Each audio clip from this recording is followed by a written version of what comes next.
आप सबको ये फैसला करना पड़ेगा, आप सबको पॉलिटिकल होना पड़ेगा। मुझे मैं जब जाऊं, नहीं जी मैं सियासत में नहीं, मैं गैर सियासी हूं। मैं जी गैर सियासी हूं। गैर सियासी तो जानवर होते हैं।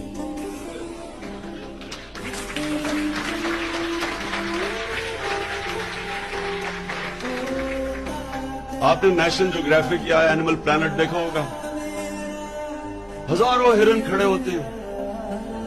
एक कमजोर सा चीता जाके पकड़ लेता है हिरन को, सारे बाकी गैर सियासी अपनी जान बचा के भाग रहे होते हैं। अगर उनमें से 10 भी खड़े होकर चीता पे हमला करें वो भाग जाए, लेकिन वो सारे गैर सियासी होते हैं।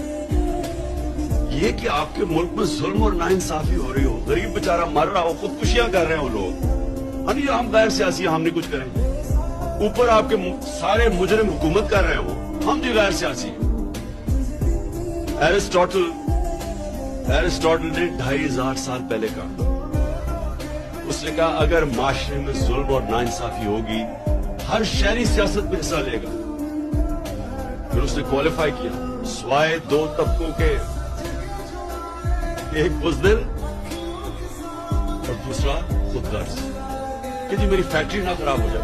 बड़ी लोगों ने कहा जी वो टैक्स वाले मेरी फैक्ट्री बंद करवा देंगे, वो जी मेरी कंसल्टेंसी खत्म हो जाएगी।